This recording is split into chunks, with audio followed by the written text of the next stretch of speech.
Yeah, we're going to fix that, please.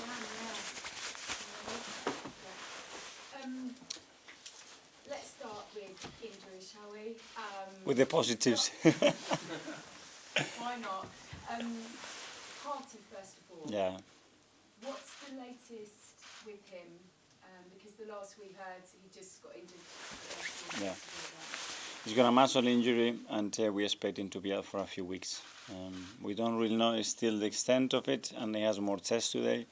But yeah, he picked up that injury in training, the last training session, the last kick of the ball before Seville. So yeah, very unfortunate.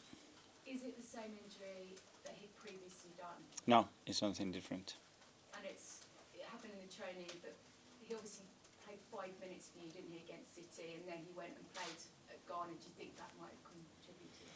Well, I don't think so. He was coming from a period of absence, and he needed minutes, and he played with the national team, and we tried to be always in touch with them. And then we have 2 games with Chelsea and Seville very, very close, and we decided not to load him on the first game to play him in Seville, and then that happened in training. So sometimes it's difficult. You try to prevent. If we would get injured against Chelsea or against City, we would have said that we have rushed him, you know. But then you rest him and he gets injured. So it's things that happen in football. And Gabriel Jesus, because you were quite concerned, him less so. Has he had a scan and how is his hamstring? Yeah, again, the scan showed that there is a muscle injury, and we might lose him for a few weeks again. So Yeah. maybe sort of after the next international break we'll see him? Or? With Gavi, I cannot give you any time frames because he always surprises us. But there is something there. He felt in a really awkward action, and it's true that he had quite a lot of load in the last few weeks with the national team and then playing those games, which he hasn't done in a long, long time. And yeah, that's really bad news for us. We've spoken a lot this season about how you're in a much better place in terms of personnel and in your mind about trusting others. Yeah. So being able to rotate maybe the squad without those players or looking at these next 2 games, how much better are you feeling about being able to do that? And particularly the way that you've performed? Yeah, well, when we have 3 big players, now with Jurriën, there's a long-term injury, with Thomas, with him. One thing is to rotate the squad, and then the other thing is to have the squad available to pick the right players to rotate them in the right moment, because then you are rotating the squad, yeah, for the first game. But after, the squad needs to carry on playing with the injuries, and this is what we want to avoid. But with the schedule that we have, the amount of games that we have is something that we knew was going to happen. It's happening to every club in the Premier League, so there's no difference. And in a sense, it's maybe happened a little bit to your captain. Is there an idea that maybe he needs a little bit of rest, recovery? I don't know. He's not having the same influence that he would have had earlier on in the season. He set the bar obviously quite high. The last few games, he looked a little bit tired on Tuesday night. We discussed that to get to the level that they perform and our front players last season. That's just very, very difficult to see. Well, it hasn't happened in the Premier League. So we need to be conscious of that. But that's about form, about as well putting him in better positions and doing things better in certain areas to help him to have the game that obviously helps him to exploit his qualities. And yeah, they have played as well a lot of minutes, and that's a consequence to that. And just finally for me, because we're also speaking to Declan today, you've talked a lot about how surprised at how well he's gone. Does 100 million or so look quite cheap now, and how good has he looked in particularly the second half when you really needed him, or in the games when you've really needed him to dig deep? I'm impressed with you. He's been terrific for us, and I think he has really performed at the highest level, especially on big games, and that's when you want to see your big players, and he has to step out there, and his contribution in these games has been really, really important, so really pleased. Hi, Mikel. Good Hi. afternoon. Chelsea and Sheffield United are 2 very different teams, but in terms of the performance, what's the biggest area of improvement you would like to see as a collective compared to the most recent Premier League game? Against Chelsea? Especially the way we started the first 15, 20 minutes, especially the way we lost momentum by losing certain very, very key duels, and that changed the shift of and momentum of the game.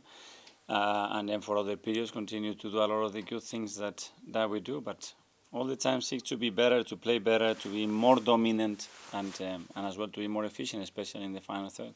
When you remove their defeat against Newcastle, Sheffield managed to really challenge most of their opposition so far. What do you expect for them tomorrow?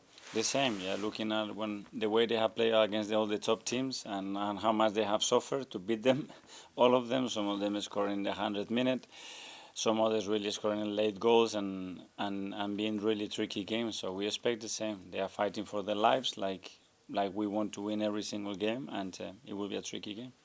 When you look at the way you started the season, you're still unbeaten in the league. What satisfies you the most? Probably the consistency that we are showing, playing every 3 days in different competitions and maintaining a high level, but as well showing that that is not enough for us, that we want more, that we want to play better, that we want to do things and give no chance to the opponent and keep developing as a team. Do you feel like comparing to the last season, there's not only more quality in the squad, but significantly more depth? There is more depth. Obviously, it would depend on the injuries that we picked and where we have that depth, because obviously having injuries in certain line is going to affect you in a way where you don't have the right replacement. But so far we are coping with it. Everybody feels really connected, and everybody feels that they've got a chance, and that's a really positive thing to have in the squad. Hi Mikel, how are Hi, you? very good. Tomorrow's game, how do you guard against complacency? Because Sheffield United have yet to win a game this season. You're unbeaten, flying high. So how do you guard against complacency? Since yesterday, everybody on their toes. Everybody on their toes. Since they walk in that door, they know what is coming, they know what to expect, and I was very clear with them. In terms of player injuries, as you rightly said just before, a lot of clubs have got them. Player welfare has been spoken about. The number of games you're playing this season compared to last is vastly increased. Is that behind it, or is there something else? No, I think there are periods, and sometimes you get really unlucky, and sometimes there are things that are difficult to prevent. When you are loading players more, and players that they haven't done it in the past, obviously that risk increases, and we try to manage every single thing to control it, but there are things that are difficult to do, and you have to accept that. Because it seems that the football calendar will only increase. We're seeing this week, for example, the reintroduction of a game now on Christmas Eve, and while it's only one game this year, it might be a whole fixture list in future. What do you feel about that? That we will need more players. There's no secret. The players have certain amount of energy, and the battery lasts so long. If not, we will burn them, and we will need more players if that's the case, and we'll have to adapt. And finally, we saw at Newcastle this week Sandro Tonali getting a ban for gambling. We've seen it with Ivan Toney as well. I'm not going to ask you to comment on that, but in terms of players, they've got a lot more time on their hands now, a lot more money in their pockets as well. If they have problems, are you a manager that they can come to with problems? When you meet a player for the first time, do you say, listen, welcome to the club, want you to play well, but if you've got problems, come and speak to me, so that it's not a big surprise if this sort of thing was to happen? For sure. I think everybody that is working in the organization are at the service of the players and try to help them in anything that they need in their lives. First of all, we have to look after their welfare.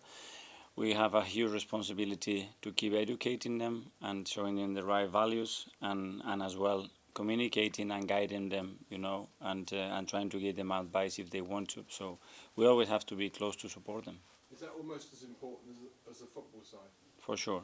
And especially when players are coming from abroad, they don't have their families, they don't have their relatives, so they can feel very lonely, and they can have a lot of time to think, a lot of time to make some good or bad decisions, that we have to help them to make sure that they take the right path, and they can have a life that fulfills as well what they need within their age group that they are in.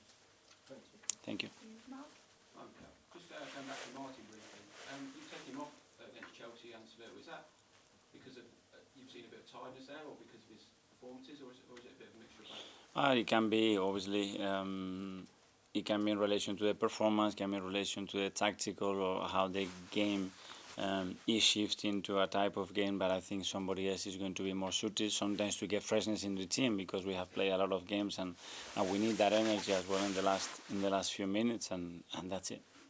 Yeah, we touched on it, but the criticism that he's getting at the moment, is that because he has set that bar so well? Because he's an incredible player that he's done and he's doing so much for us. He's our captain, and we expect him all the time for him to step in like with any other players. And this is great because that's the role that he has, and we have developed him into that player, into that person, and now it's about maintaining and sustaining that level, and that's the challenge. Thank you, James. Mikel, you said a minute ago that you think we need more players.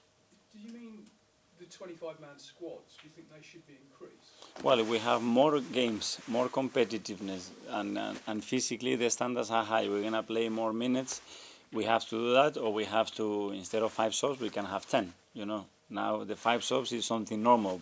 There was a big fight to go from 3 to 5. So I cannot imagine now a game in the conditions that we are in today after the last year and the World Cup that we didn't have the 5 subs. It would be so difficult, So we would have to think, if the calendar extends, for sure we have to think about ways of not dropping the quality, and the only way to do it is players have to have certain availability, and you need players to pick. Is that, you're obviously a lot more plugged into it than we are, is that a conversation that's going on among managers or, among the shareholders in Premier League? Well, about everybody, when this is going to stop and how long it's going to take for us to make the right decisions, and the laws will change, and probably our capacity to do other things during games will change as well. It would have to adapt for sure. And just obviously you've told us you've got a couple of players out injured now, but with the signings that you've made in the last couple of windows, do you feel like the squad you're better equipped to cope with these? I think so. We are better equipped. I think we have more quality, and we have players that fit what we need and our way of playing. And just finally for me, obviously it's a chance presumably for Eddie Nketiah now with Gabriel Jesus being out. There were perhaps doubts about whether he could step into that role last year, but he performed well. He's made his England debut since. Do you feel he's sort of evolved in the last sort of 6-12 months to become that striker in the league?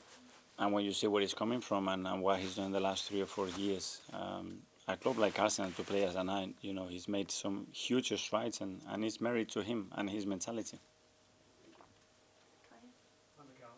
Hi. I just want to ask about Tommy Asset. It's going to be if he plays his 50th Premier League game for Arsenal this weekend. He said over the summer that he was struggling a bit with confidence after quite a difficult season last season, but seems to be getting back into a good run of form at the moment. Have you noticed the change in him this week? Yeah, he was terrific in Seville. I think he played a really, really good game when he came on against Chelsea as well. It's a play that I think everybody loves in there. He's always the first, he's always the last. You tell him to do something and he will give his life for it. It's an exceptional professional player, and he gives a versatility and qualities that nobody else has in the squad. So for me, it's a really, really important player. You mentioned that versatility there, obviously. Talk about injuries and the need for more players. How useful is it to have somebody who can play more or less any position? Well, we had 6 or 7 players in our last line, and that's not enough, So then that means that you need to have versatile players to occupy different positions when it needs to, that actually are comfortable. And that's something tricky, because you start to train a player every single day in a different position, but then you demand him to play in a specific role. That's challenging, and sometimes it's difficult because he doesn't have the relationship, and physically the demands are difficult, but Tony adapts to it in a really natural way, so it's so good to have him. Mikel, just on the squad size, are you worried if it's not increased, the quality of the league will be damaged? Because managers will say, I can't play this high intensity, high pressing football because I've got to look after the players. So will it damage the actual product? Well, there are a few risks. We would obviously try not to do that, but I think it would depend as well the kind of profiles that you have in the squad. How many minutes they can absorb, are they used to it, and there are injuries that we cannot control. And I think we have to focus much more on the quality than the quantity. And for me, that's the starting point. And just on that, obviously Eddie, an opportunity to play up front, but is Kai someone as well you consider for that sort of position? Obviously his versatility and gives you another option. Yeah, we have different profiles, and Kai, the minutes that he's played there, I think he's been really, really good. So it's good, and I think it's difficult for the opponent as well to figure out who will play, and I think that's a positive for us.